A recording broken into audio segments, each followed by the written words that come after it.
series of What's Cooking, Digital Agriculture, Data-Driven Digital Agriculture webinar series, which is hosted by the World Bank.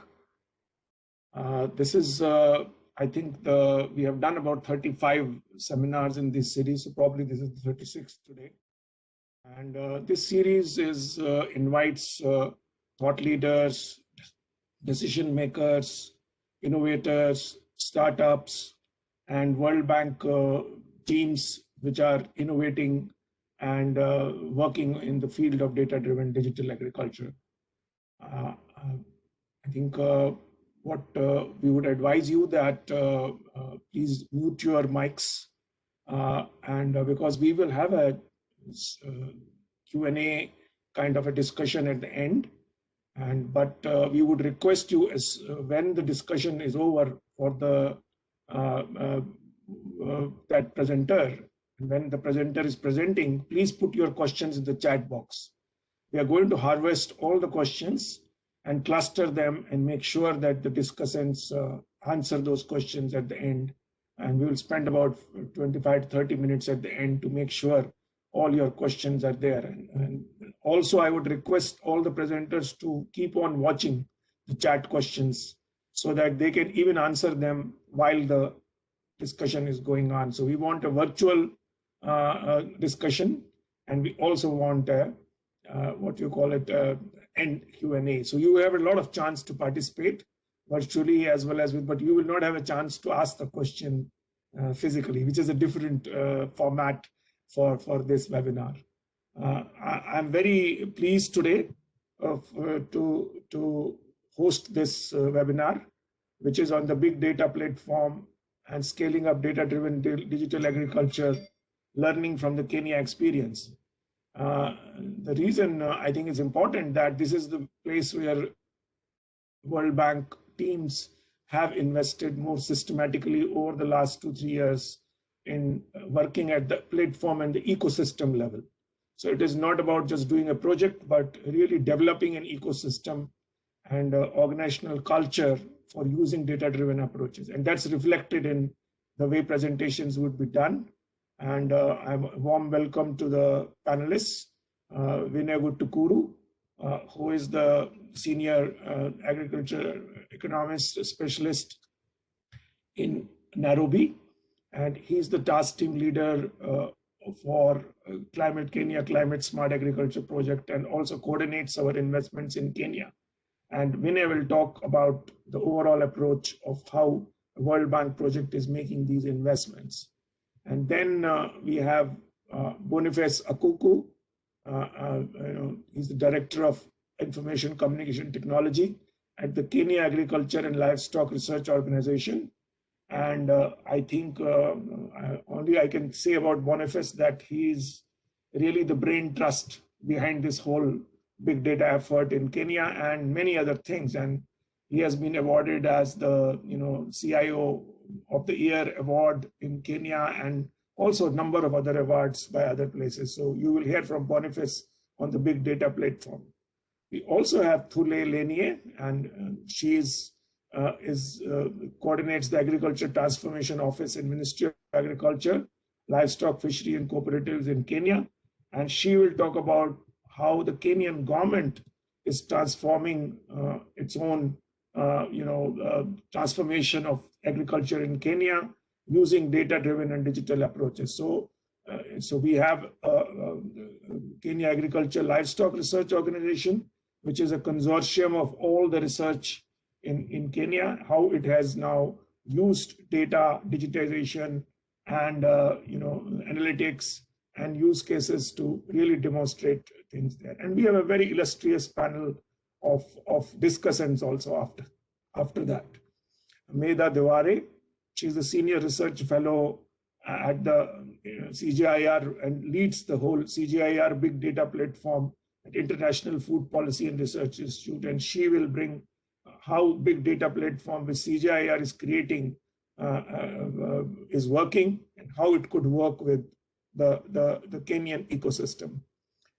Then we have Henry Kinuya.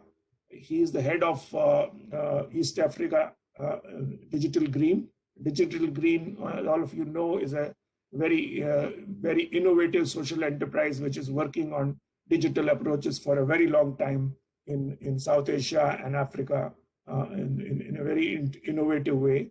And Henry will talk about how Digital Green is working and using this data to develop their systems. And then we have our own Ashwini Rekha Sebastian, who is the economist in our Latin America and Caribbean region. She's also leading a number of efforts, including the one in Mexico, on developing an agri-fintech kind of data platform there. So we thought we will have someone from another team also talking about that.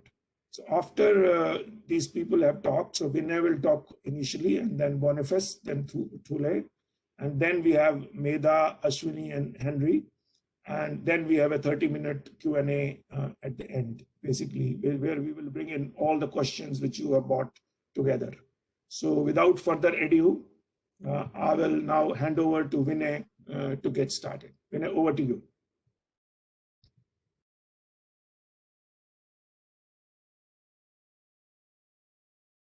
Thank you, Parmesh, and I hope people can see the slides. Presentation mode? Yes. Okay.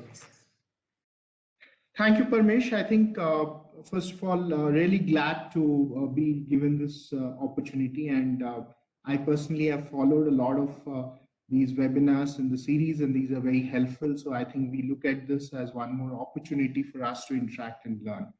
What I'm going to spend the next 10 minutes or so is to kind of present how we've really leveraged existing World Bank investments, existing World Bank projects to work both with the government on one hand and of course the private sector to try and really contribute to the transformation of the agriculture sector in Kenya by leveraging digital technologies. So first, so there are three parts of my presentation. First, I just give an overview of the investment projects we have, and then I'll go deep into how we've leveraged these projects to really lay the ground in terms of analog and digital investments across Kenya. And then I'll try and explain how we're facilitating public-private partnership.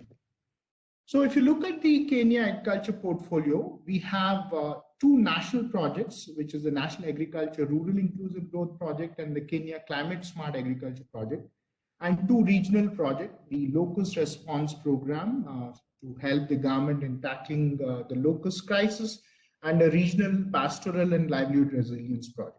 The two national projects, which is NARIG and KCSAP, in combination cover all rural counties in Kenya. Kenya has got 47 counties, and these two projects cumulatively cover 45 counties except for Nairobi and Mombasa.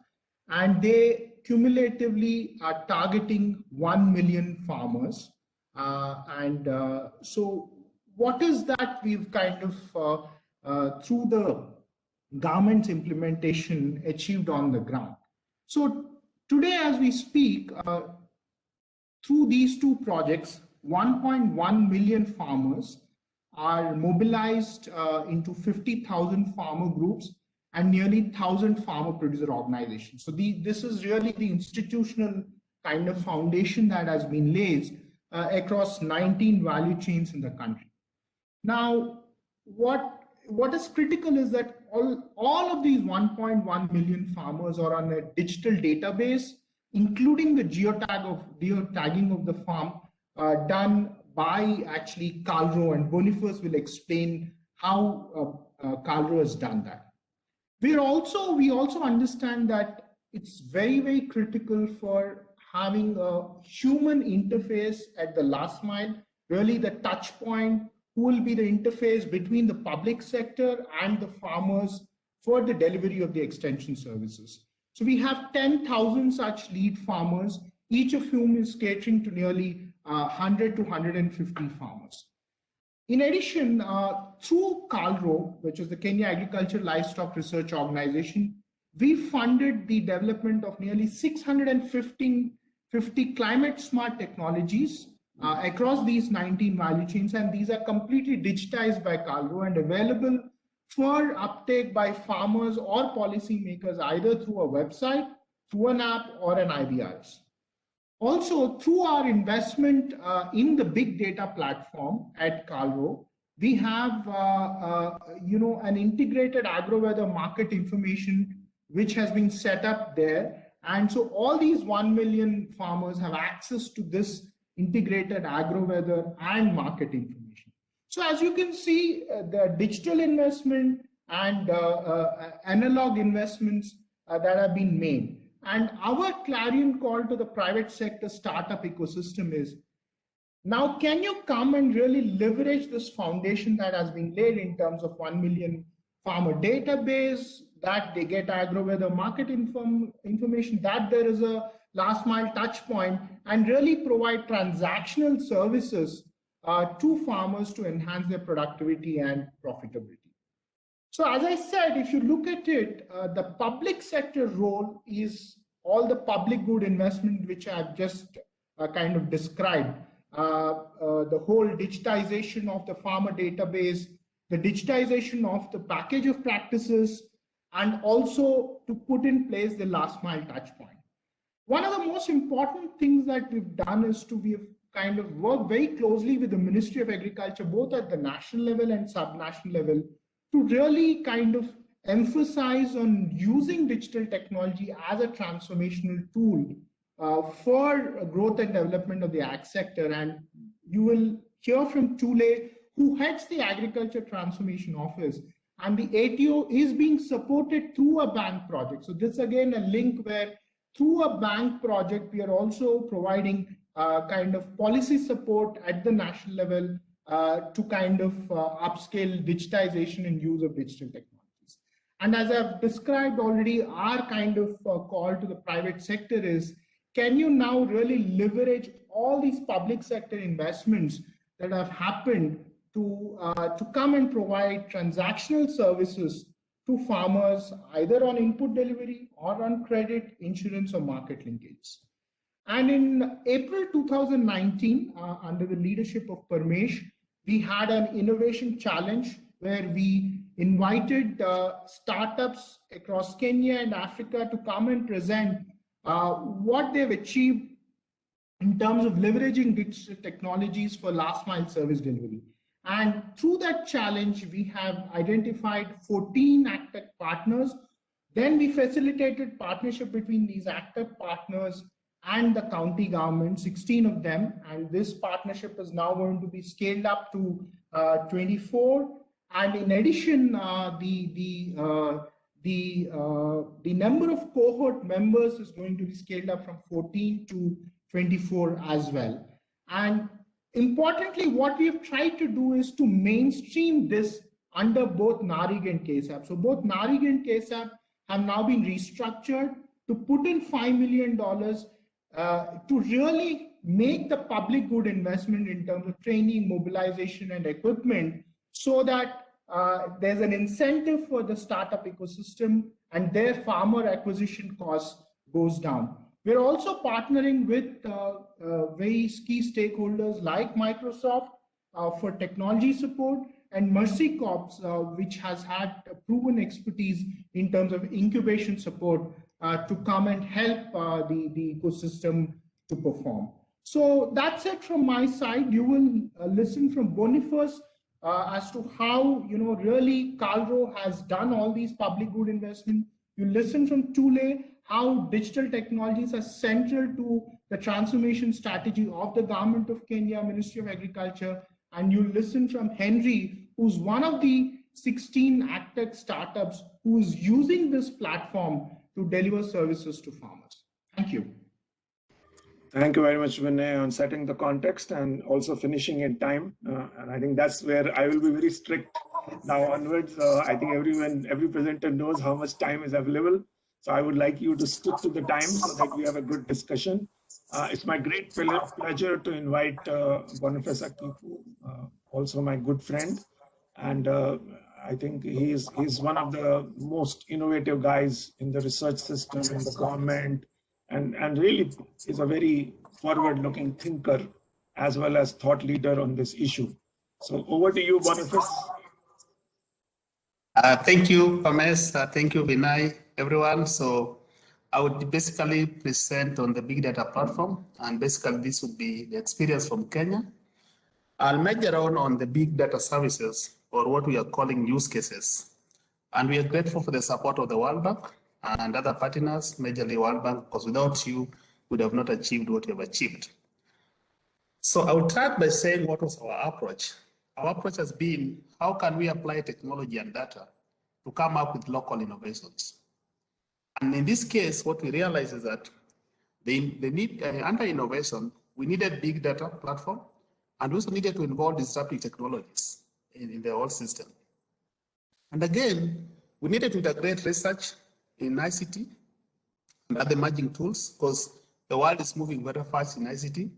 But this contribute to high-level digitization, and which also led to development of data products and services, which are a lot to talk about. But again, there was an aspect of capacity building, and therefore this is how we could move to scale. So in terms of strategy, we looked at developing use cases which can be scaled and can have impact. And as I said earlier, we need to digitize, we need to work around innovation, we need to disrupt agriculture through disruptive technologies, and we need to provide agricultural intelligence. And to do so, we needed a game changer. And the game changer here was a big data platform, where the most important thing is to have a database which has all the farmers. So the 1.1 million farmers Vinay has talked about, so we established a database for them, but we're also using crowdsourcing to ensure that we are able to modify and get ground truthing and validate. A lot of data exists in agriculture, and this has been digitized. But again, we also need to digitize stakeholders, because we have cases where farmers say they don't know where to sell, and buyers say they don't know where to buy. But there's a huge deluge in remote sensing data. And we're also harvesting remote sensing data. We're harvesting geospatial data, climate data, market data, and both weather data streaming and on station. All this goes to the big data platform, which is HPC, which has been bought by the World Bank. We do machine learning, we do modeling, we do a number of analytics, basically to provide what the users need in terms of advisories, trends, patterns, and relationships. So therefore, we have the information that can give policymakers, research can become demand-driven, the extension officers, the stakeholders, farmers, and pastoralists. So to do so, we needed also to have a data governance and data infrastructure, and this is a case for open standards. So how do you ingest the data? How do you enable access? How do you do simulation and modeling? How do you do analytics? And how does all this go to data lakes, which requires a number of quality assurance, pipelining, workload scheduling, and meta catalog. And the success factor is turning data to a service. So data in itself cannot be used directly, but must be translated into services or use cases that can be applied in the farm. And in this case also, we looked at how can we provide that as a public good? And the best way to make that a public good, because publicly funded research is actually a public good, and therefore publicly funded data is a public good. And therefore it's important to link private sector to the big data platform. And under the 1 million farmer platform, we have private sector who are working on productivity, market linkages, financial services, and data. And then I'll now dive down to the use cases. And basically, these are local innovations, which basically we are actually applying. So the first one is the market information system. Then we have developed mobile applications. We have 65 of them. We have digitized the teams and translated them some of them to local languages. We have crop stability mapping, crop selector, and parcel selector. And this gives farmers personalized advice. And we also found that having a farmer infrastructure is very important. And all the over 1 million farmers have been georeferenced, where we just take the coordinates of the farm and the size of the farm so that we can give context-specific and personally relevant advisories. In use case one, we found that we need to translate the SMS messages to local languages, and this was very important because it engages the farmers, and engaging the farmer is key. Now, the second use case is the Kenya Observatory Platform, which basically is a weather platform that provides weather forecast using virtual met stations and ground met stations. So we harvest data from satellite through Earth observation data. We put this data into a database. We apply intelligence, we apply analytics, do APIs, and we're able to provide accurately weather forecast for the whole country in a 9x9 radius and up to the farm. And once we get the weather forecast, we're able to make some good and cropping options. For example, in a place called Kakamega, the maize require 484 millimeters of, for the period and 50 days. And if you're not going to get that, therefore we'll advise you to do beans. Another case, for example, Machakos, they require a certain amount of maybe 3 or 4 for 19 days. And if you're not able to get that, we require you to do green grabs and do cowpeas. For the use case 3 is where we're building mobile applications. And in this case, what we're doing, we are opening agricultural research data, and not only opening agricultural research data, but to make research data usable, because mostly researchers have a tendency of making the data in highly scientific context, which cannot be used by farmers, but can be used by peer-reviewed journals and other academicians. But how can farmers use such content? Therefore, we downscale that data into illustrations, into videos, into pictures, into demonstrations, and this makes the data from research become usable.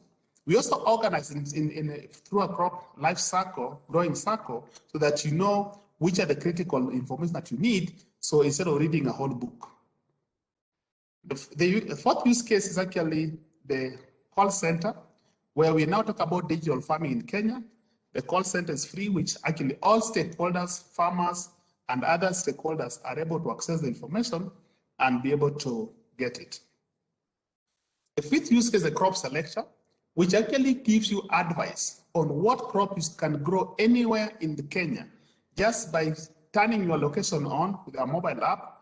When you click use my location, it will be able to give you what crop, what pasture you can grow, or even what livestock you can keep anywhere in the country, so that in the wake of climate change, you keep the right crop, you grow the right crop, the right pasture, and keep the right livestock. As an example of an area called Kapchok in Baringo County, shows the value chain and the variety that should grow in that area. The sixth use case, suitability mapping, which tells you which crop and variety is suitable anywhere in Kenya. And therefore, you just go to the platform, you choose the crop based on the area to tell you whether it can work there or not. And the sixth use case is where we have digitized 19 value chain, which has 660 teams in them, and this is accessible, like Vinay said, on web, on app, on through IVRS. The eighth use case is where we are translating the content into local dialect. This is again break the knowledge barrier or language barrier or a digital literacy. Now, as a way forward, I would want us to demystify the context of agricultural data, and I call it a return to ABCDs of data. So what is the A of data?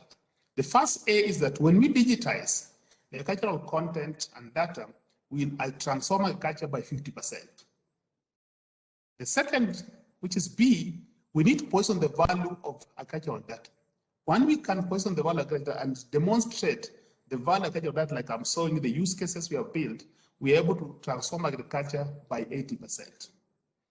And the C is turning data into insight or a service. How can we turn all this research data, which has been researched over the years, over 50 years, into a service? And that's how I'm going to talk about use cases. I talk about services. So we break it down from the highly scientific journals and peer-reviewed papers and books into a service. How can a farmer apply that knowledge in his farm to transform his agriculture? And the D is to provide that as a public good. And that's why we are now working with the private sector. That's why we are working now with the cohorts, the 1 million farmer that cohort, and other stakeholders and other partners, so that we make data as a cultural good. And this will make data to be democratized, and this will increase the value of data in agriculture, and this is a step towards a cultural value realization.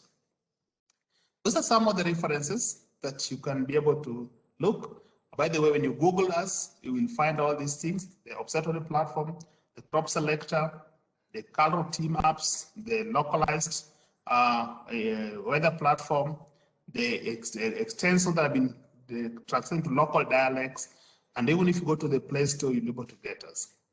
Finally, we believe that big data is the way to go, because by 2050, the world needs to increase the production by 70%. So how can we meet 70% of the production that's needed to meet the growing demand? This can only come from technology. And artificial intelligence, the next generation of service in agriculture.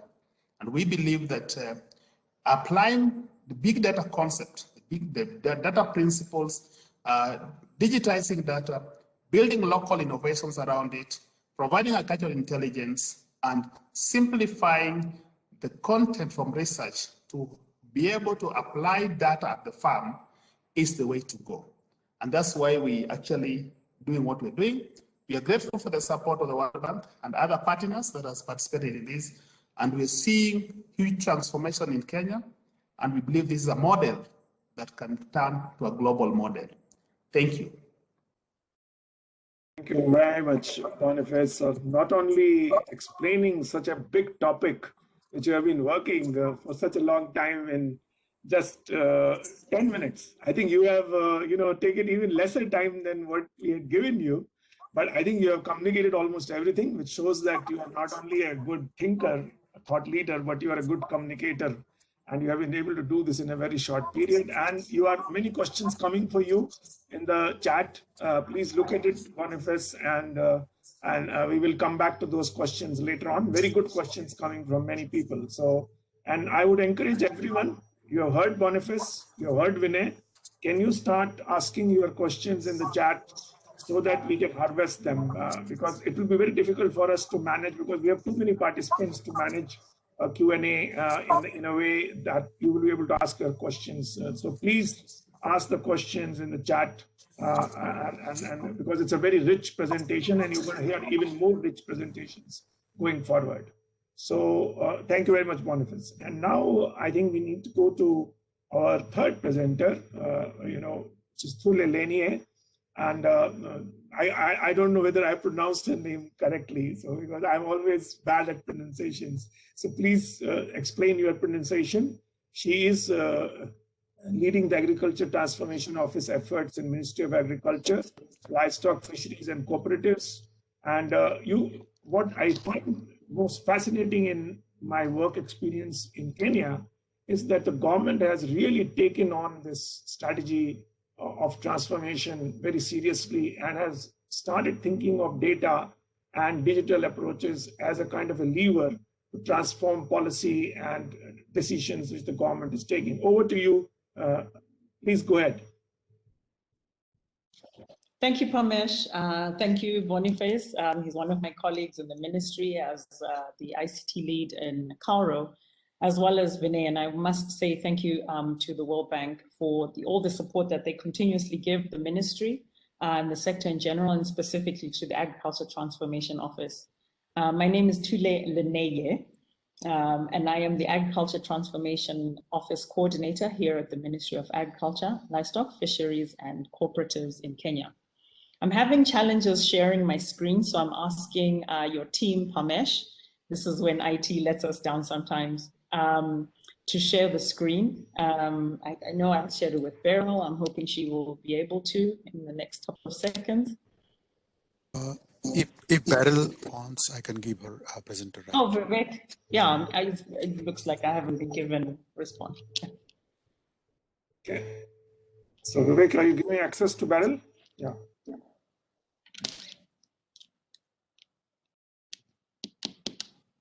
Yes, I'm going to do that. Vivek, you can go ahead and share. I don't mind.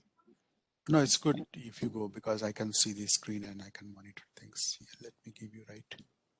She's asking you to share, Vivek. Please don't hesitate now because we're losing time.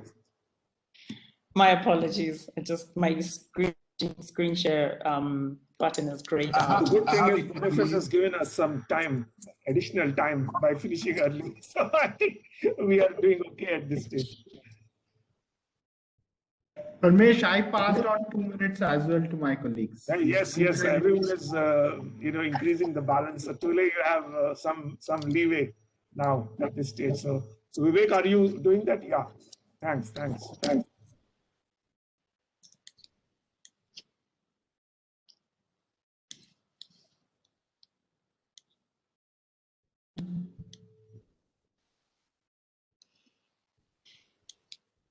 Okay, yes, great. That's it. Thanks, Vivek. So my presentation is just to give you a bit of the policy framework following what presented by Boniface with regards to actual use cases and looking at the digitization coordination of agriculture sector in data in Kenya. Next slide, please. So the digitization effort was born out of the regained support and investment in agriculture after our declaration at the Malabo Convention under KADIP, as well as the President's Big Four agenda, where Kenya's requirement for food and nutrition security is one of our main pillars. So the ASTGSL Agriculture Sector Transformation and Growth Strategy was launched in 2019. And it's our 10-year strategy, which aims to support 100% food security in Kenya. And it's based on 3 anchor tenets. The first being increasing small-scale farmer incomes, increasing food availability all year round, and then also boosting food household food resilience for 1.3 million chronically food insecure households in Kenya. And the intention and the objective of this strategy is to create a vibrant, commercial, and modern agriculture sector in the context of devolution. So out of the ASTGS, we identified 9 flagships. Next slide. And those 9 flagships give us the framework or the operating manual for how to implement our strategy. And these were the main targets. So out of flagship number 1 was target 1 million producers across farming, which is our crops, pastoralists under livestock, and fish through 1,000 farmer-facing SMEs supported by SME accelerators. Because under the strategy, we moved away from government being the implementer of a number of these projects towards creating an enabling environment for private sector and CSOs to participate more actively in the sector towards this transformation. Flagship number 2 is shifting our nationwide input support program to e-vouchers away from direct distribution of these inputs. And currently, we've already started the work. We launched last year, but later in the presentation, I'll illustrate our e-voucher program. Flagship number 3 and 4 are specifically on the anchor tenet of increasing our agriculture output by setting up 6 agriculture processing hubs under flagship number 3, and flagship number 4, unlocking 50 large-scale private farms, and currently already being worked on through the Land Commercialization Initiative. And then finally, on the last tenet of boosting household food resilience, flagships number 5 and 6, of restructuring our strategic food reserve, or SFR, to serve 4 million high needs Kenyans with digital reserve stock, and cost containment and management with the private sector, and stabilization through National Treasury. And then flagship number 6, which is also aligned with its tenet of boosting food resilience, specifically for producers in our ASOL communities, which is our arid and semi-arid areas, through community-driven projects, which to allow for sustainability of those projects once we withdraw direct support to them. All of these need to be enabled, and this is with our last 3 flagships. Flagship 7 is the launch of 3 knowledge and skills building programs, which are focused on ensuring that we increase national and county governments' participation in transformation and becoming our leaders and sponsors and champions for it, as well as the farmer-facing SMEs aligned with flagship number 1, and then ensuring that we have a vast number of extension agents available to our producers. Flagship number 8, directly aligned with this meeting, is strengthening our research and innovation and launching our priority digital use cases. That's under our food balance sheet, our strategic food reserves, and as well as our e-incentive. And then finally, actively monitor 2 key food system risks, either climatic risks or pest and disease management under the current shocks that we experience in the agriculture sector. All of this needs to be performance managed, coordinated, and this is why the agriculture transformation was then established by the Cabinet Secretary to ensure that we can coordinate, support, and ensure the implementation of these across these flagships. So born out of the ASTGS came the digital strategy. Next slide. Thanks, Vivek. And we identified 7 use cases. I won't go into too much detail on all of them, but they are very specific to the work we're currently discussing in this webinar. The first being accelerating our farmer registration. We need to ensure that we adequately target the correct and eligible farmers for e-incentives through digital tools and analytics to ensure we appropriately track and make sure that we make payments to our service providers on time. Improving farmer practices through customized e-extension, work that the World Bank is currently working on through Kuza Biashara and AGRA, and it's work that we're keenly following and participating and supporting in its mobilization.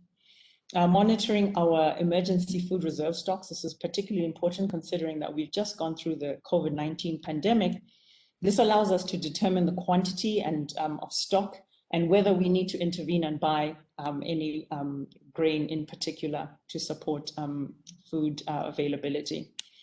Under use case number 4, similar to use case number 3, this is ensuring that our digital food balance sheet and early warning system provide us with predictive analytics to ensure that we can make dynamic and price stability decisions. Under use case number 5, improving value chain selection, just based off of already implemented by KALRO, illustrating that it is important that we ensure that we have land optimization and that the right value chains are implemented in the right areas and at the right time. Finally, we need to ensure that we implement cross-cutting support. Right now, we're working on driving the M&E, which is our monitoring and evaluation board, and a mutually agreed framework, which will ensure that we have streamlined data collection and verification so that we, have clean data and the correct information provided to us. And finally, flagship use case number 7, as Boniface mentioned, ensuring that we implement the correct standards and protocols for a shared data platform. We're now in an age of continual sharing of information, personal information, data, and activities. It's important that as government, we ensure that there are correct standards to protect people's privacy. Next slide, please. So just to give you an illustration, I'll do a quick overview of 3.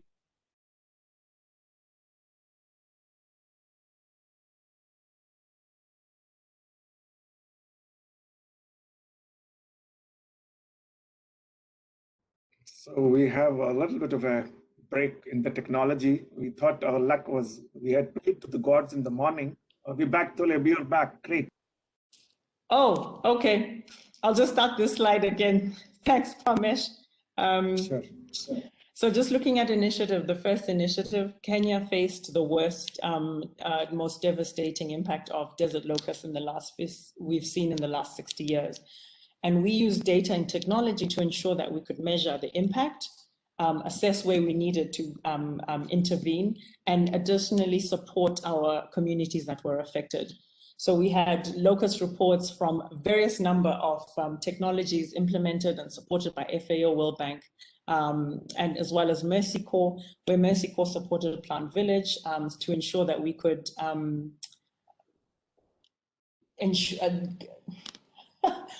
confirm the information on the ground, and then including windy.com for us to be able to track and ensure that we had trajectories of the swarms.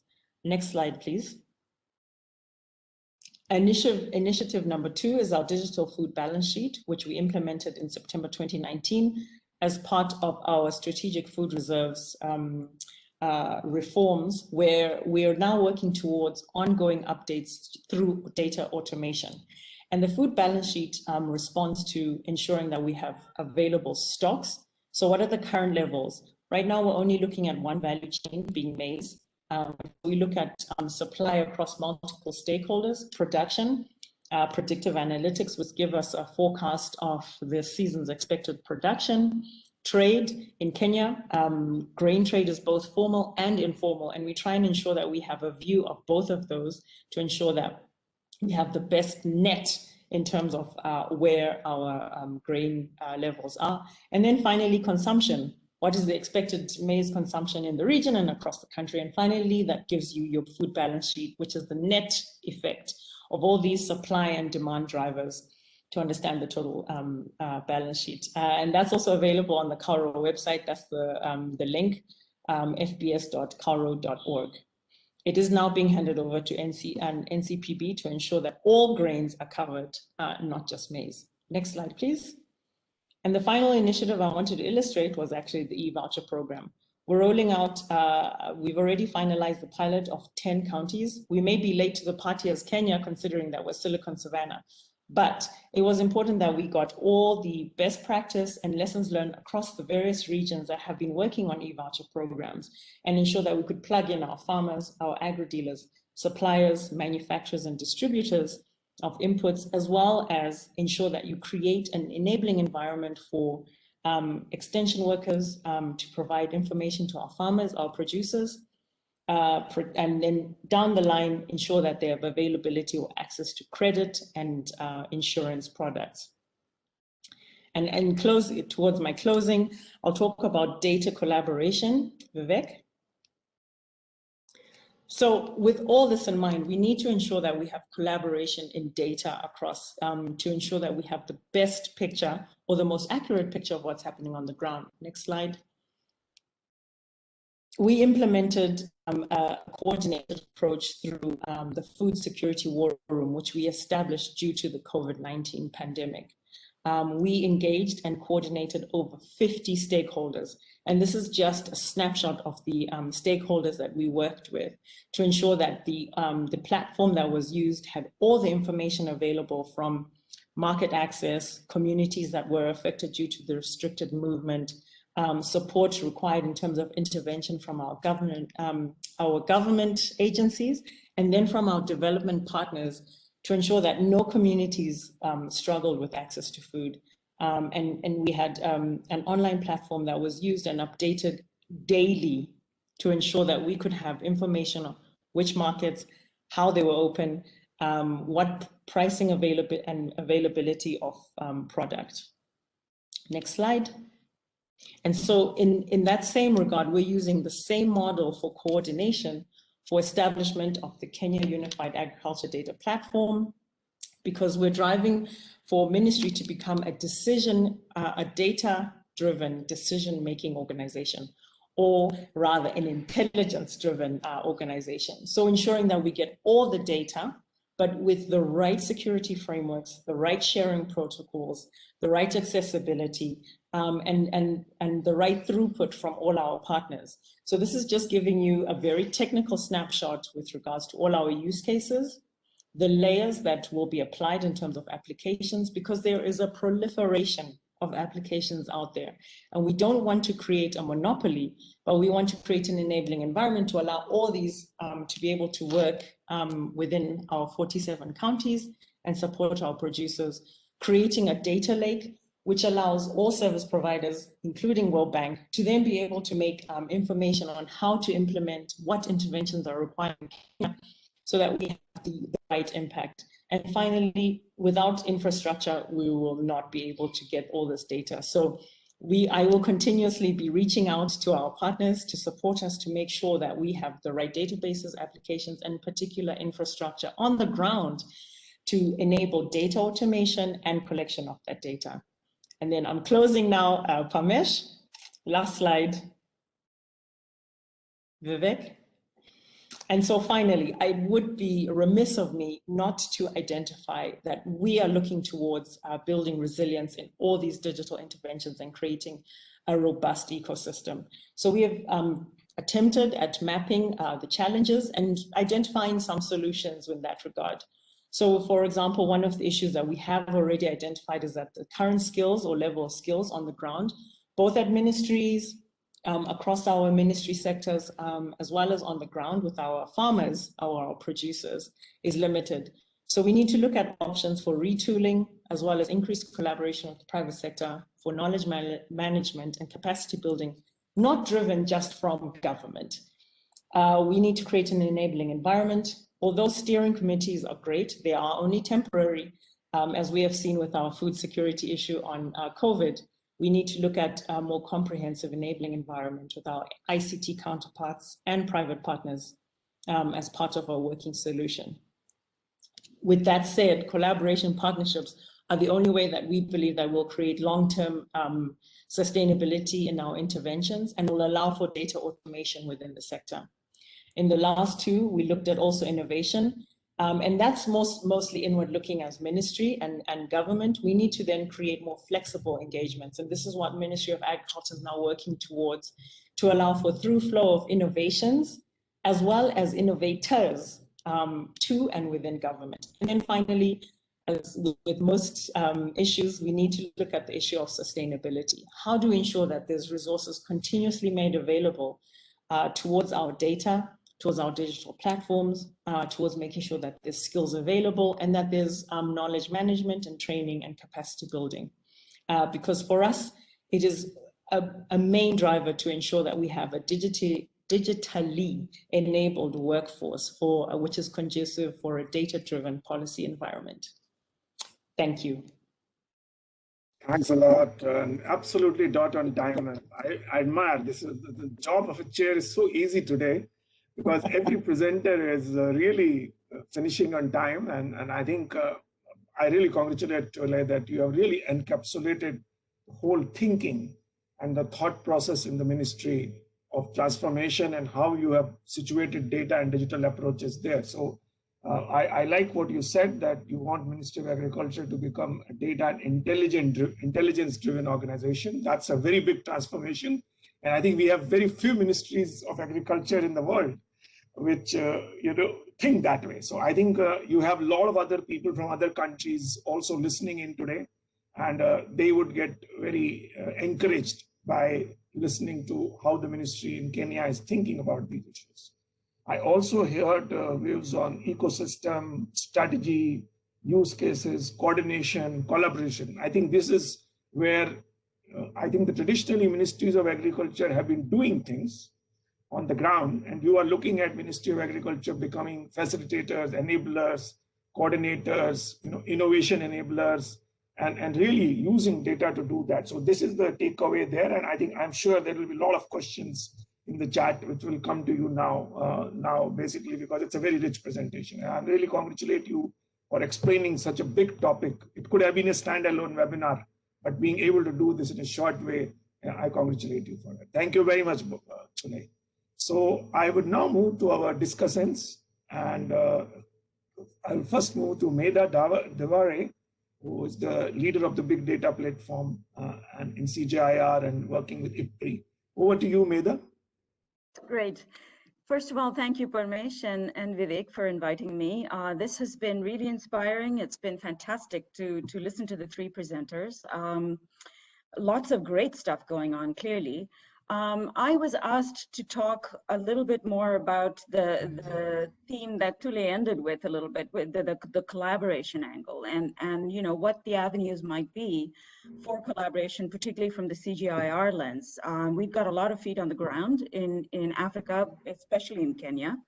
And I could see perhaps, thinking more broadly, trying to narrow in from the broader rather to more kind of biteable chunks of this big puzzle. I mean, we all sort of have different pieces of that puzzle that could then go together and help make all of our investments that much more successful, I think. I could imagine one track sort of focusing on the demand and scaling piece. I know that I'm involved not just in the big data platform. I don't lead the platform, actually. I lead the organized module of the platform that's very much data focused and data management focused. But I also work very closely in the Excellence in Agronomy initiative at CGIAR. This is a new initiative. And there's a lot of really exciting work going on there. And one of the things we've done in the demand and scaling kind of angle is to develop a prioritization framework. And something like that could be very useful to sort of ground truth, as well as help, essentially help ground truth some of the excellent work that was just talked about here.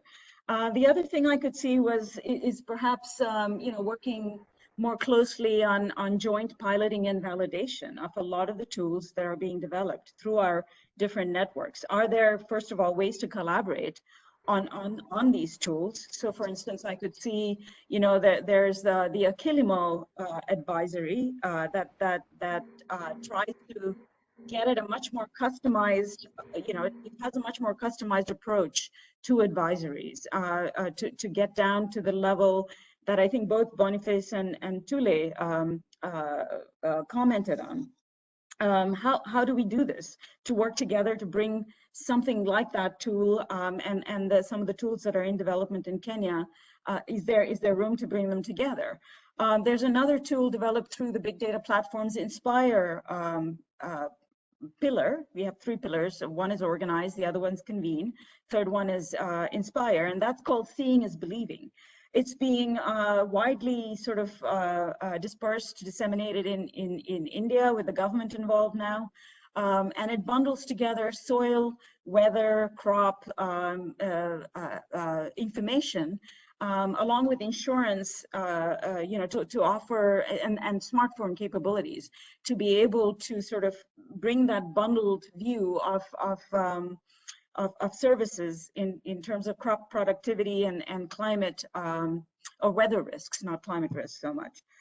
So I think there are many avenues there to explore. The other big piece that I see is something that Tule also referred to, and that is the sort of along the technical angle. So there's a lot of work that we've done on data management, especially towards making data much more easily not only open but actionable, so interoperable and reusable. Because of course, all of this, Kenya's big data platform and a lot of the tools that are being built depend on this data being interoperable and reusable. So data standards is a very key piece of this. We've done a lot of work in that arena, and all of that is openly available. A lot of our tools are open source as well. So that's something to look at. There's a lot of content in terms, to further validate and enrich the data that you're already sitting in, that you've gathered together, Boniface and Tule and Vinay. And so that's something that you can look at as well through our Guardian data platform. That's GARDIAN. And if you Google CGIAR Guardian, you should probably find it. All of that is open as well. So I think there are many places to connect the content, the standards, perhaps the tools to make data more findable, accessible, interoperable, and reusable. The frameworks to the sampling frameworks for setting up trials and collecting data that's already interoperable. We've done a lot of work on this as well. So many areas, I think, to dock and mutually benefit from each other. I specifically want to address sort of I think I talked about the customized fertilizer advisory. There's a lot of efforts going on there through the Excellence in Agronomy initiative. I mentioned one of them, Akilimo. There are others. Then there's the crop suitability work that I think both Boniface and Tule alluded to. So we've done a lot in this area as well, but taking into account future climate scenarios. So being able to do some predictive analysis. So working together on not just the data but the analytics would be somewhere where I think we could mutually benefit a lot. There's been a lot of work done across Africa on this, and we've got a tool called the Adaptation Atlas that looks at future climate hazards and allows you to do some predictive analysis on and mapping, spatial, visualization on suitability for particular crops. How does that change? And what do governments need to be preparing themselves for? So I think that's sort of the kind of the high level view of what I saw and where the docking points might be. I suppose there's a lot more I could talk about, but let me stop here because I think I've already used up my 5 to 7 minutes, and I'm happy to answer any questions as well if people have them. Thank you, and thank you again, Parmesh, for having me. Thanks, Smeda. And I think there's a lot of potential to bring in the global work which CGIAR is doing and the adaptive work they're doing in Africa on the agronomy and scale initiative and the other things which Smeda described. So we would look forward to a more in-depth discussion with Boniface, Thule, Vinay, and the CGIAR team to develop a memorandum of understanding on how the global work and this work would come together. Because, for instance, the e-voucher program itself is currently only helping to give chemical fertilizers, but it could become soil fertility incentives. It could be converted into, based on some amount of agronomy and soil data, we could come with very specific soil fertility recommendations, which have to do with biological, physical, and other aspects of that. So I think that's something which I think will be very important so that farmers could save on the fertilizer costs and they could and develop the soil at the same time. So I think there are a lot of possible use cases which we have to explore. But thanks a lot, Meda, for giving a very quick synopsis of what CGIAR is doing and what could be the potential areas for collaboration. I would now move to Henry.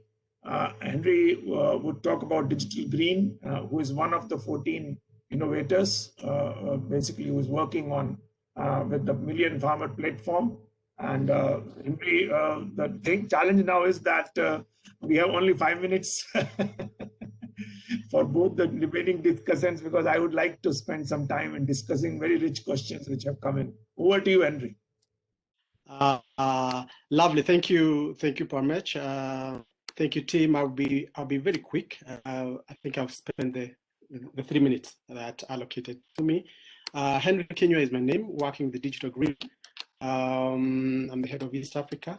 What Digital Green does, we are an organization, social enterprise that actually empowers themselves out of poverty by technology. It's begun like a decade ago, and have grown from a Microsoft research project, that as it were, to now an international NGO that so far has reached over 2.3 million people in 16 countries. We've been in Ethiopia, in India, in Kenya, various places. And our approach is extension, build agriculture into new areas. We've used our tools to nutrition, to health, and we've kind of in so doing supporting the frontline workers in delivering extension and advisory services to farmers and other rural communities. Why we are very uniquely positioned to adjust quickly the evolving farmers' needs. We're able to deliver targeted content to farmers via preferred channels. We're able to put them into videos and ensure that those videos in the local languages have been they're being shot on the local farms, featuring local farms, so that the actors in that, or the players, are farmers themselves, giving their examples and also being instructed by extension. And with that, the way it's packaged using local languages, it makes it easy now for other farmers to relate and adopt. And we have seen that leading the adoption of digital practices up to about 46%. We've also built extensive capacity through Virtual Training Institute. So what we normally do is our influence pathway, we believe is we don't just have to do it. We train this extension workers either for government or private sector for them to be able to build their capacity to produce and use videos for extension, and also use other digital tools. And also we have other tools linking farmers with local buyers. And also in so doing, we've come out of our latest solutions is what we call FarmStack, which is an open source protocol to power and secure data across the agricultural sector. One thing we saw over there is that many people would like to share data, particularly private sector, but they are not sure, they don't want to share all of it. They're not sure the data is secure. What most of the people have been doing is maybe sign non-disclosure agreement, but if the other guy breaks it, there's really nothing you can do. And therefore, FarmStack gives you that, gives the power to the data owner to determine what data to share, how and where. So this helps organizations benefit from the ability to grow their businesses and better serve constituents in a coordinated, cost-effective agricultural ecosystem. And then the farmers benefit to access and able to adopt to better services and practices that increase their yield. So how are we in Kenya? We've been here since 2018. So far in about 6 counties in Makueni, Nyeri, Kirinyaga, Kiambu, Nyeri, Nandi, counties, and so far we've produced about 58 videos, and that are being disseminated using various means through through video, through tablets, through small projectors, and also other channels. We are looking to reach about 25,000 people, and we have already begun dissemination, and I think quite rightly we've reached about 15,000 already accessing these videos. Now, when I got specific to videos and how the whole thing, as farmer-facing organization, how we benefit from these data infrastructure and ecosystem, is find that the video produced, we have ensured that they are available to KALRO, to other operators, the mobile apps, and then they can reach more farmers. Also, we're using the data that from KALRO in terms of farmer location, the specific valuation they are producing, and also using the other, big data benefits of, whether you can try to package and deliver it specifically to the farmers when they need it.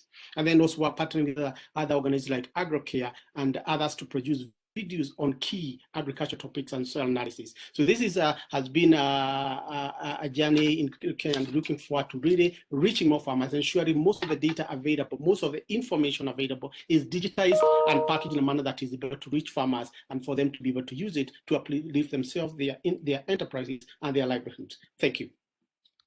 A lot.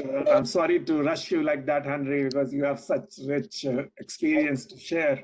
And you can see that clearly we have, I think in Kenya, team has focused quite a bit on content, basically. And I think Digital Green creates content of very high quality. It's accessible, and it's accessible in local languages, accessible at the time when it's required, and it's real time. And the advantage of this platform is that once the content is developed, it's available to everyone who's participating in that platform. So if he develops something in Makueni with mango farmers, the other mango farmers can also look at the same video and then able to do that. But also Digital Green is working on the data and the farm market access part as they go forward, and it's a very important collaborator on this platform. So I think I'll now pass on to Ashwini. Ashwini's already added her comments at the chat section to save time, but I would like Ashwini to talk a little bit about what you are doing in Mexico and what do you see as the parallels between what's happening in Mexico and Kenya. Please go ahead, Ashwini.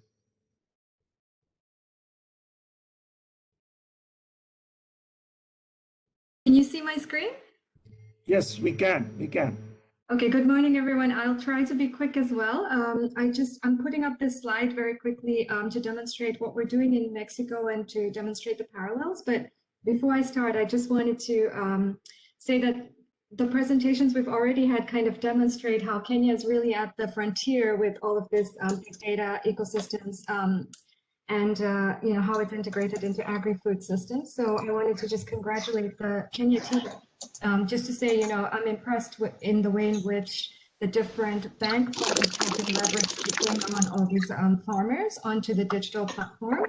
And then the other thing that I think was quite interesting that Boniface mentioned was how all of these different sources of data have been funneled. I mean, it requires a lot of critical thinking and capacity to be able to use modeling and to be able to use your machine learning and your algorithms for translating into services that farmers can use. So those are definitely things that we could learn from, and we would like to organize, in terms of knowledge exchange with Mexico. But the other thing another comment that I just wanted to put out there is, I was thinking about this as I was listening to the presentations, was how this could be relevant in FCV context where, these types of data platforms are needed, but maybe the capacity is not quite there. But if we could build on this, in a stepwise way in countries like in the Sahel in West Africa, for example, right? Or, we've seen some examples of this in Afghanistan and so on. So just to tell you a little bit about what we are working on in the Latin America region, I'm currently working as an economist, and on one of the projects we're developing right now, which is the Mexico Strengthening Agriculture and Food Systems by Promoting Access to Finance. So this is a slightly different way of thinking about the same thing. We're trying to develop this agri-tech platform, but we're working with a development bank, a second-tier lending bank. So the idea of the project and the main chunk of the project is to provide credit to what we call these agro-industrial enterprises. And the agro-industrial enterprises are slightly different from producer groups, the model, in that they cluster producers, but they get the line of credit and then provide inputs to the producers, and that is the farmers. And then they receive in return the output from the farmers, right? So we're trying to bring in all of these very similar aspects, such as the geospatial data, such as climate smart alerts, such as monitoring plagues and disease, but also bring in this other side of information that the development bank FIRA that we're working with has, which is all of this transaction financial information on its clients. So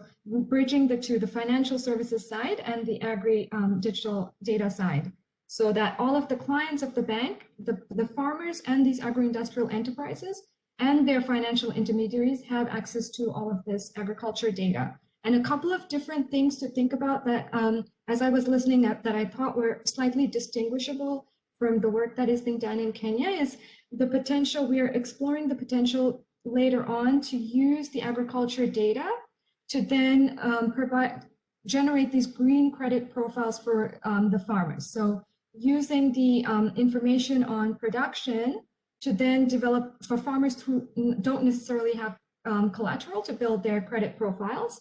And then a couple of the other things would be the remote sensing monitoring of the farmers' performance. So farmers who get access to credit, what are they doing with the credit? Is it being used for the purposes that it is intended for? Another part that we're trying to bring into this platform is high resolution digital soil maps. So we're trying to learn from the EU cases, in that case, to develop these high resolution maps. And then, similar to what is being done in Kenya, we're trying to leverage private sector as well. So we have, for example, a pilot ongoing in Mexico City with a digital marketplace platform that's trying to cut out the intermediaries and use algorithms for collaborative buying. And we're trying to hopefully down the line link that platform to this agri-tech platform that that FIRA, the development bank, is hoping to build. So those are a couple of different aspects that we are trying to do with our work in Mexico, and we definitely look forward to further collaboration with Kenya. Thank you. Thanks a lot, Ashwini. And for all of you, I think Ashwini is moving to the Africa region now. So we are hoping that we will strengthen this work as we go forward even more, because we're getting more person power added to the whole agenda, and young people now working in Africa. And we have seen Thule on the other side. And I think we have a lot of younger generation now really leading this agenda as we move on to data and digital agriculture. Now, what I will do is that there's a lot of active chat discussion going on, and Vivek, Boniface have been very kind to keep on answering a lot of questions. What I will do is I will cluster some key questions which are coming from the audience discussion, and then we will go for one round of questions for each of the panelists and maybe some of the discussants as well, so that we can finish in time at 9:30. First of all, great thanks to all the presenters and also to all the participants for asking very, very intelligent and rich questions, which are absolutely taught. It means you have really taken in what's happening and asked very insightful questions there. So let me cluster them. Questions for Vinay are more talking about, what do you see as, where is this impact going of these activities going on? Is it in the already developed parts of Kenya, or are you finding it difficult to work in counties which are more remote and other things? So is your strategy differentiated between the two?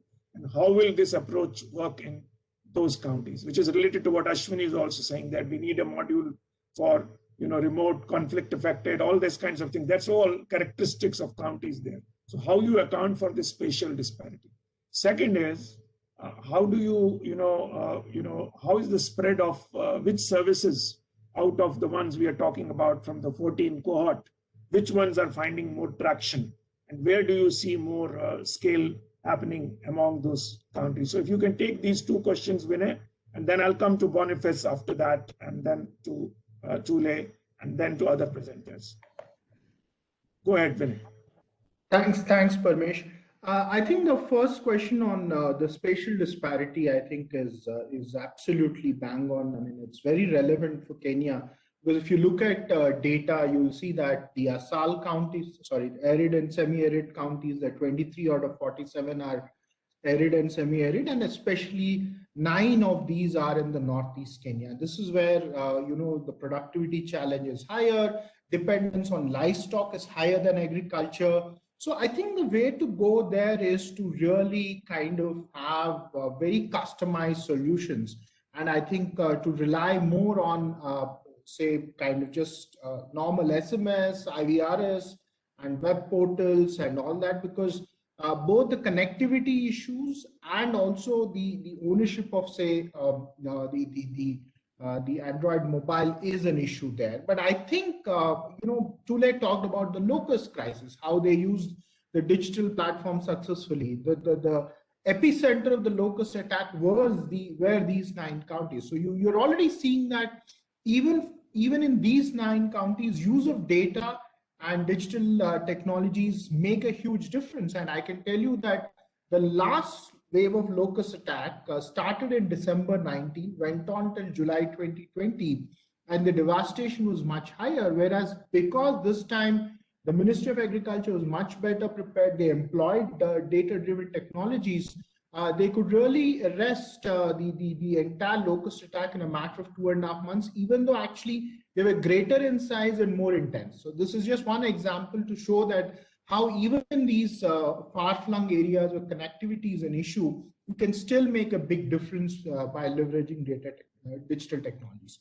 On the type of services, Parmesh, I answered on the chat, but I think whenever we speak to the farmers and the last mile kind of delivery service agents who are working with farmers, we see that productivity services, productivity enhancement services is almost perceived as a public good, and it's very difficult to establish causality in terms of what is the enhancement in profitability or productivity. Whereas in case of delivery of credit and market linkage, the farmer is able to immediately kind of realize that, oh, this is the delta that I've got. So, I mean, without doubt, I would say that there's greater demand for the market linkage for credit services. And I must say that in terms of the solutions, there are fewer on that side. So I think, again, that's a challenge to the AgTech ecosystem as to how they develop more solutions on market linkages and delivery of credit. I'll stop here, Parmesh. Thanks a lot, Vinay, and I think very insightful questions of what you say as the early warning part really felt that the ministry and its functionaries were able to handle the locust crisis much more proactively. That's a very strong kind of evidence for the use of data-driven approaches. So it's for the resilience part is also equally important. It's not about just commercialization and others, but to make the things more resilient. And the same is true with climate shocks also. There are also questions on that, on how are we making this really climate smart? What is the climate smart in what we are doing? Because we're getting weather data and all. Are there any examples on what we can talk about that? So I'll now go to Boniface because there are a lot of questions for him. And I particularly would like to thank John Kitty for asking maximum amount of questions. We need to have an award for the most innovative and most prolific questions in the next part. So John, I think I really appreciate you asking the right questions. So Boniface, they're asking about how many of these are active users, and you have answered a number of them, but can you answer for the wider audience, how do you keep these users active? And what has been the use pattern? Which of the use cases you think are the most promising out of the ones you presented? and also you have presented policymakers as users. And so, how do we? What has been your experience on the demand for this data for policymakers? I think you clearly have a field part which works very well in terms of advisories and all. How does it go to policy making there? And then finally, final questions is that I think people are asking which services are more popular. Well, this is a question I always have, and I think you are answering. And the mix of the questions are very interesting. What you have answered. Can you explain to people the user pattern, the active users? How do you seek feedback? And what is your impression of how the policymakers are using the big data platform? Over to you, Bon. And anything else you want to answer? Thank you, Pamesh. Yes, I'll try to answer them, but for the wider audience, yes, I think it's good, important to say that policymakers are very key users, and the policymaker need data-driven evidence. If you are telling them that we are going to have low productivity, or we are going to have high productivity, where's the evidence? If you're going to tell them not to import maize, which is the most eaten food in Kenya, where's the evidence for them not to import maize?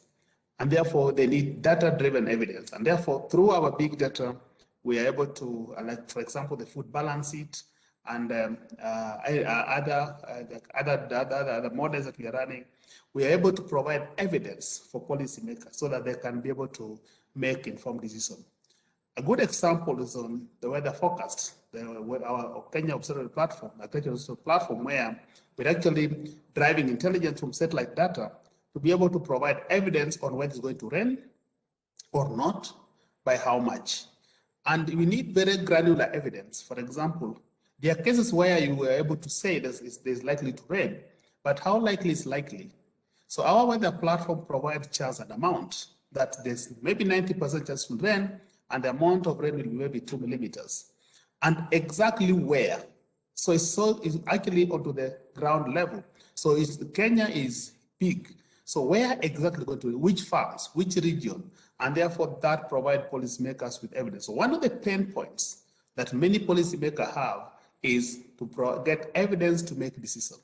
And that's why we classify them as users, so that we provide them with data-driven evidence to enable them to make right decision and right intervention at the right time, at the right place, to intervene and avert any problem. Now, in terms of number of use, in terms of the most popular platform, the Kenya Agricultural Observatory platform is the most popular. This is because of climate change. The rain comes when they want to come, and when they come as if the gods are annoyed, and they disappear when they want to disappear, and when they disappear like as if the heaven is closed. And therefore, because our weather forecast is very accurate, giving you chance and amount, and up to the farm level, and because of the climate change that become very unpredictable, it's one of the most popular used with over 2 million users on the platform. But then we also have the indigenous chicken app as the next mostly used. And interestingly, Pamesh, we have more downloads in India downloading our app than in Kenya. That's amazing. It's amazing. And therefore, it's the most used. And this is because of the youth. The youth find it a good value chain to engage in.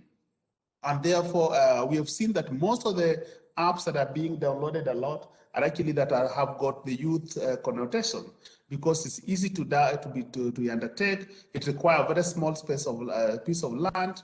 The market is ready, and therefore it's mostly used. And it also has the aspect of urban agriculture, because you don't need a very huge land. You can put it behind your house, and therefore it's the mostly used.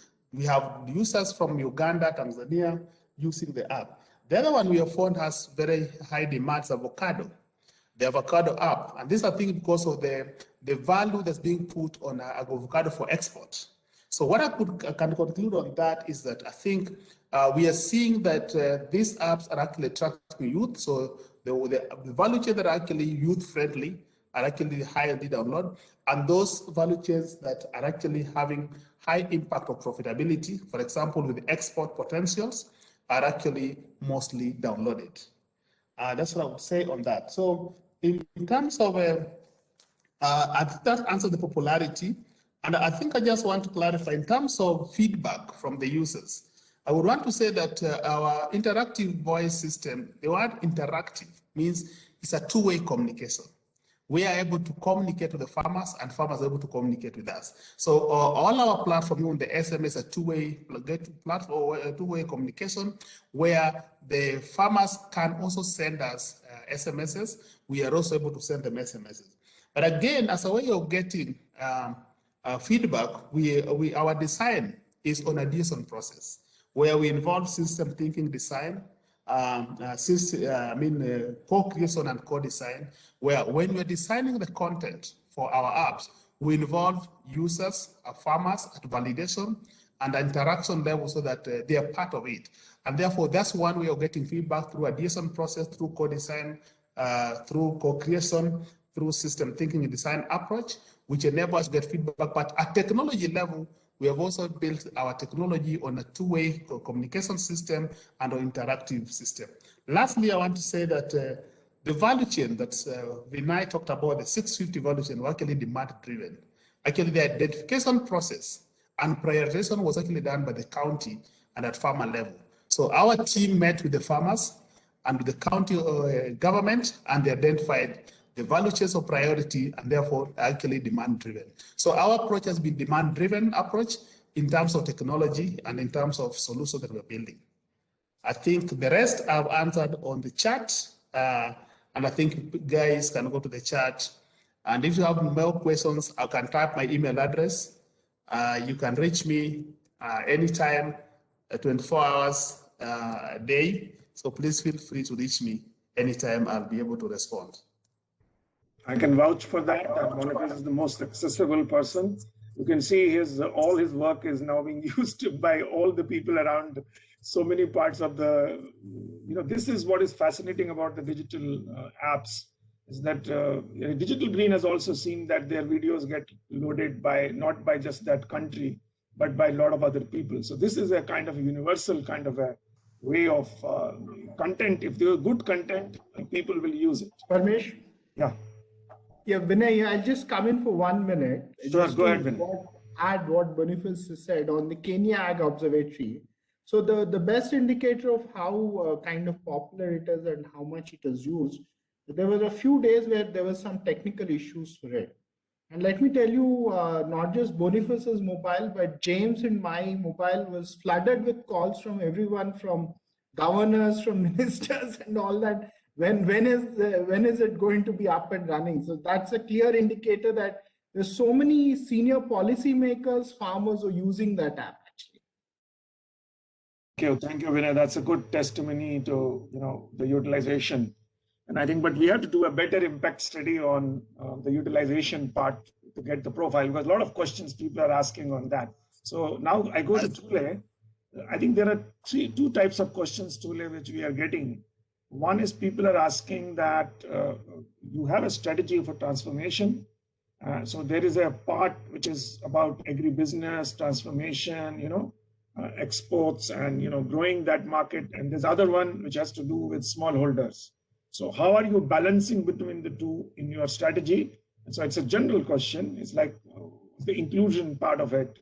And how do you have a balance between the two in the transformations? And the second question is about what challenges you face in transforming the ministry, where a lot of people have not been trained in data and digital in their life, because with the agriculture university's curriculum never had a course on data science or digital anywhere. So how are you doing the capacity building of the ministry, which has been very traditional, to move to this kind of a thing? What is your approach? I know you are developing an ecosystem, you're getting a lot of partners there and there. Yeah. So one is about inclusion. What's your strategy on transformation? What is the balance between larger farmers, medium scale farmers and smaller holders?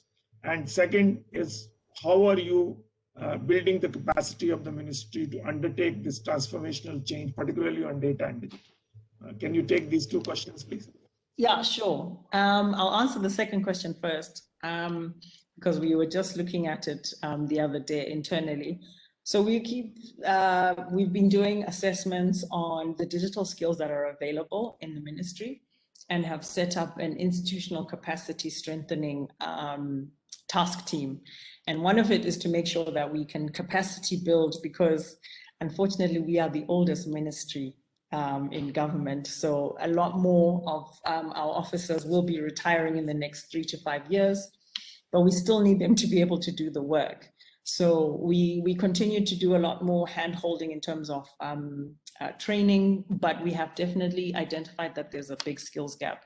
And we'll be looking towards employing younger people in the sector and into the ministry. But we do, like I said, we do a lot more physical, like hand-holding, not physical meetings, but training people through virtual meetings such as this, just getting people onto a platform to understand that, you know, it's not that hard to be digitally enabled. And then on inclusivity, it is a big one, but the transformation strategy is tiered, as you can see. If you look at the 9 flagships, we are looking at the big farmers and, you know, large scale production coming in as our anchors, and then our small scale producers, you know, working through them to garner towards economies of scale, working with the larger producers, working with private sector. And essentially the strategy was designed so that it leaves no one behind. You know, we're also including youth and mainstreaming gender, which everyone always talks about, but it's not very clear. We're looking at the issues specific to women and what are the issues with regards to access to land, which are similar to the issues youth face. What will the interventions need to look like to make sure that they're included within those supply chains and the value chains. So it's a continual iteration, to be honest, and we are always working with our counties in particular and our development partners to make sure we come up with the best hybrid, because really our agriculture is a hybrid model. Absolutely. I think there are plenty of other questions. We have tried to answer them in the chat as well. And we are curating this chat for everyone who's attending. This chat will be curated. It will be part of the recording, and you will get the recording of the whole session also, so that if you think you have missed something, so you will get a curated recording of the chat, curated recording of today's event, and also all the presentations, so that you have all this material available, because we know it's a very dynamic kind of a model where a lot of interesting questions are there. Henry, you saw a lot of questions. Would you like to respond quickly to questions which were raised to you?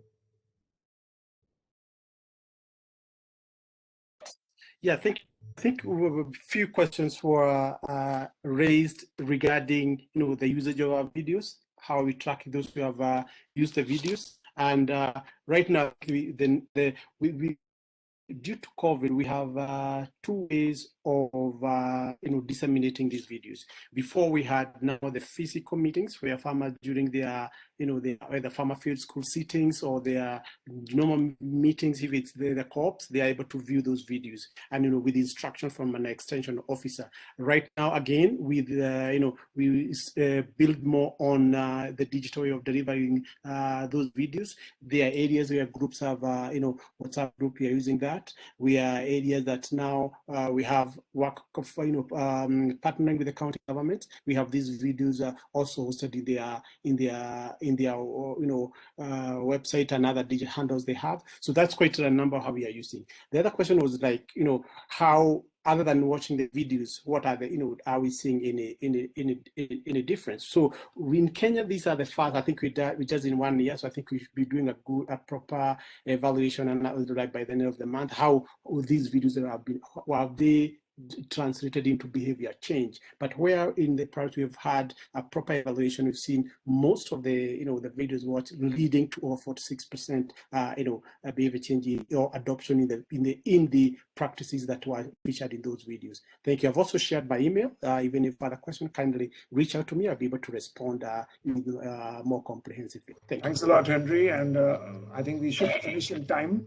I think I have seen that a lot of people from Kenya have joined also today. A special welcome to all the people from Kenya who have joined. I saw Microsoft, Vinny, and Joseph Makaria from Agra, and lots of people there who have been the kind of joint co-producers of this platform in Kenya.